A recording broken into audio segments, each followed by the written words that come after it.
Europe तेल खरीदे, चाहे डायरेक्ट खरीदे या फिर भारत के रास्ते खरीदे, डिमांड तो जनरेट कर ही रहा था। इस डिमांड को अमेरिका देख रहा था और देखते हुए इसी ने अब अपने आप को बचाने के लिए भारत को किनारा कर दिया है। कहा है कि सॉरी, हम आपसे प्यार नहीं करते, हम पकड़े गए हैं। और ऐसे में पकड़े जाने पर इन्होंने भारत का नाम लेते हुए कहा, सर ये हमें तेल बेच रहा था, इसलिए अब हम इसको रोक रहे हैं। बाय द वे मैं आपको बता दूं कि रूस से माल खरीदने में केवल हम और चाइना ही बदनाम नहीं है। दुनिया भर के देश अपनी जरूरतों के हिसाब से माल खरीदते आए हैं। अगर मैं माल की बात करूं तो ऑयल प्रोडक्ट्स में टर्की टॉप पर आता है, कोयले में चाइना टॉप पर आता है, क्रूड ऑयल में भी चाइना टॉप पर आता है, और एलएनजी इसके अंदर ईयू टॉप पर आता है, और पाइपलाइन गैस में भी ईयू टॉप पर आता है। और तो और जो अमेरिका दुनिया के लिए जज साहब बनकर बैठा है, वो खुद एनरिच्ड यूरेनियम रशिया से खरीदता है। ये मैंने कई बार आप लोगों को पहले भी बताया है। पर कोई बात नहीं साहब, जिसकी लाठी उसकी भैंस। ऐसे में उसने तैयारी यही कर रखी है कि मैं सबको धमकाऊंगा। चलिए, धमकते भी हैं। इसके पीछे का कारण क्या है? इसके पीछे का कारण है इनकी इज्जत पर लगा बट्टा। कैसे लगा बट्टा? जब रशिया यूक्रेन के नाम पर ट्रंप चुनाव लड़ सकते हैं कि मैं जैसे ही राष्ट्रपति बनूंगा 24 घंटे में युद्ध रुकवा दूंगा। 24 तो छोड़िए, इस समय युद्ध को 124 जीरो दिन, मतलब 124024 बीच में से पकड़ लिया, 1240 दिन हो चुके हैं। 1240 दिन में भी ट्रंप युद्ध नहीं रुकवा पाए हैं। आए हुए सत्ता में भी हम तो उनको कई महीने हो चुके हैं। ऐसे में रूस मानने को ही तैयार नहीं हो रहा है। हद तो यह है कि ये भाई साहब एनी डे जब मन में आता है ड्रोन बन के तैयार होते हैं, जाके फिकवा देते हैं यूक्रेन पर। हालत देखिए, 10 जुलाई के दिन 700 ड्रोन फेंके भाई साहब रूस ने यूक्रेन के ऊपर। और तो और आप खबर देखें तो 16 जुलाई के दिन इन्होंने मैसिव ड्रोन का बंबार्डमेंट किया। इवन जेलेंस्की का घर तक नहीं छोड़ा यार।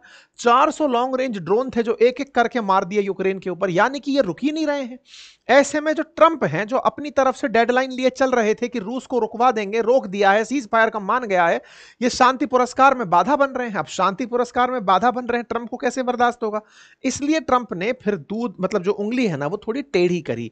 सीधा रूस को टोकने से अच्छा था बोले एक काम करो, इसके चाहने वालों को रोको, क्योंकि ये सब बनाने में पैसा खर्च होता है। पैसा खरीदने के लिए, माल खरीदने के लिए खरीदार खड़े, खरीदारों को रोक दो, माल खरीदने नहीं जाओगे तुम, तब रशिया कैसे करेगा? तो ऐसे में खरीदार में बैठे थे हम, जो रूस से खरीद रहे थे क्रूड ऑयल। रूस से माल आता कैसे था? जहाजों से आता था।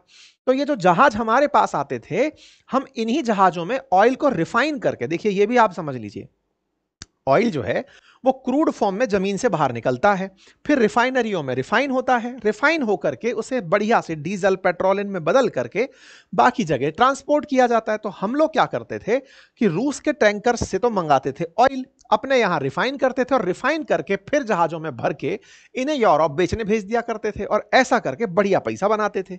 इसी कारण से इन महाशय ने, यानी कि ये सीनेटर थे जिन्होंने हमसे ये कहा था कि अगर इंडिया वाले नहीं रुके तो हम 500% टैरिफ लगाएंगे रूस से तेल खरीदने पर। और यही भाषा बोले थे नाटो चीफ, जिन पर हमने ऑलरेडी सेशन किया हुआ है। रूस से व्यापार पर लगेगा 500% टैरिफ। नाटो चीफ की भारत को धमकी, हम कह चुके हैं आपसे। अब इन्हीं धमकियों का साइड इफेक्ट जो पड़ गया, वो पड़ गया यूरोप पर। यूरोपियन यूनियन की तरफ से भारत पर जो फिलहाल सैंक्शन की खबर बनी, वो सैंक्शन की खबर आई कैसे? उम्मीद है अब आपको उसकी पटकथा समझ में आ गई होगी। क्योंकि अमेरिका जो चिल्ला रहा था कि तेल खरीदने वालों पर सैंक्शन लगाऊंगा, ऐसे में भारत ये दलील दे सकता था कि हे ट्रंप, आप जिस तरह से ये बयान कर रहे हो, आपके नाटो अलाइज जो खुलेआम बोल रहे हैं कि भारत पर प्रतिबंध लगा देंगे, उनके खुद देश, उनके 23 देश तो हमसे तेल खरीदते हैं। ऐसे में वो हमसे तेल खरीद रहे हैं और आप हम पर प्रतिबंध लगाने की बात कर रहे हैं, तो अन्याय है। ऐसे अन्याय से बचने के लिए ये पहले ही अपना हाथ किनारा कर लिए। ओ माय गॉड, हम तो जानते ही नहीं थे ये लड़का कौन है। ऐसा करके इन्होंने हमारे साथ किनारा कर लिया।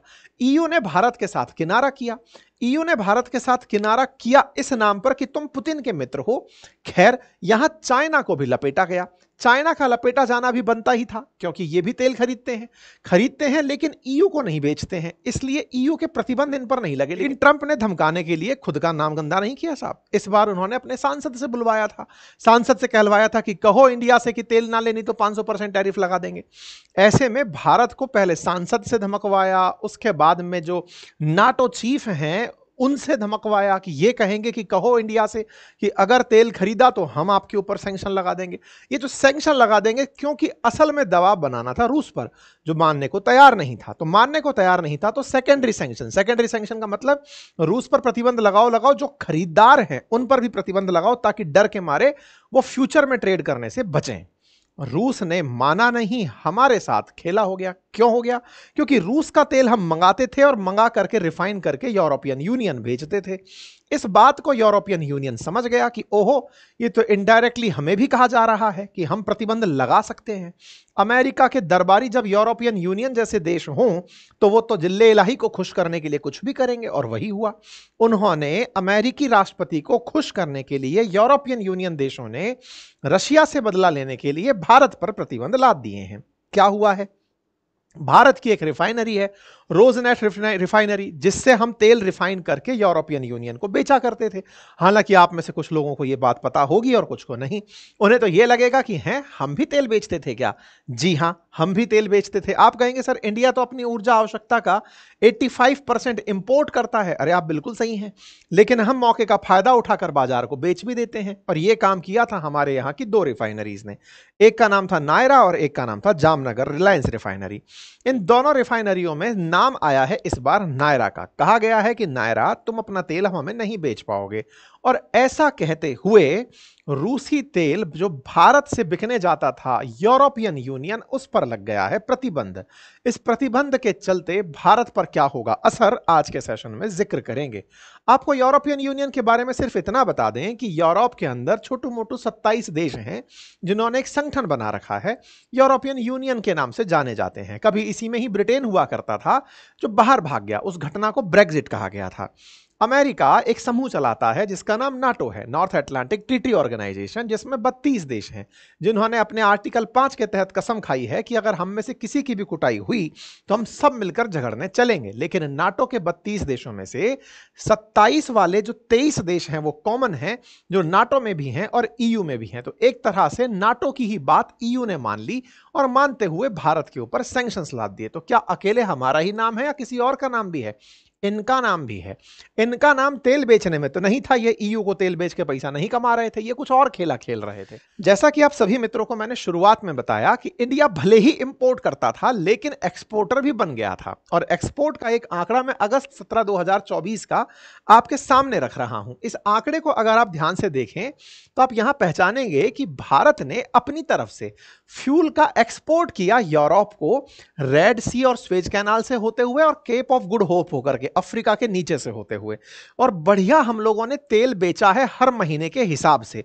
अच्छा खासा तेल हम लोग इन लोगों को बेचते रहे हैं। ये सारे के सारे डेटा आपके सामने हैं। ओके, एक और मैं आपको इसी पिछले महीने की एक कटिंग दिखाता हूं जिसमें लिखा है कि India double its petroleum exports to Europe in 3 year backed by oil import from Russia. आसान भाषा में यहां पर ये जो नाम लिखा है ना, बस इस पर फोकस करिएगा। रोजनेफ्ट खेला सारा इसी का ही है। ये कह रहे हैं कि इंडिया ने यूरोप को पिछले 3 सालों में जो ऑयल एक्सपोर्ट किया है वो जस्ट डबल कर दिया है। ऐसा भी कौन सा तेल था जो हमने डबल कर दिया है? रोजनेफ्ट वाले कह रहे हैं। आइए इसको और विस्तार से समझेंगे। इसके साथ साथ ट्रंप का यूरोप को धमकाना भी एक बार देख लीजिए, ताकि आपको यह समझ में आए कि धमकाया हमें जा रहा था ट्रंप के सांसद के द्वारा, नाटो चीफ के द्वारा, ट्रंप के कहने पर, लेकिन धमक असल मायने में यूरोप गया था। ऐसा मैं क्यों कह रहा हूं? असल में यूरोप को तेल की जरूरतें थी, वो पहले रूस से लेता था, अब वो घुमाकर हमसे ले रहा था। लेकिन जब ट्रंप ने यह कहा कि मैं सबको बख्शूंगा नहीं, क्यों नहीं बख्शूंगा? क्योंकि ट्रंप का मानना था कि यूरोप वाले देशों की जो जरूरत है उसी की पूर्ति करते करते तो इंडिया तेल खरीद रहा है, और इंडिया तेल खरीदता है उनके नाम पर। जब तक तुम लोग तेल खरीदते रहोगे तो यूक्रेन पर रूस गोले गिराता रहेगा। ऐसे में ट्रंप ने एक बार यूरोपियन यूनियन देशों को भी धमकाया था और कहा था कि Europe has sadly spent more money buying Russian oil and gas than they have spending on defending Ukraine. इतना ये यूक्रेन को बचाने पर पैसा खर्च नहीं किए जितना रूस से तेल खरीद लिए हैं।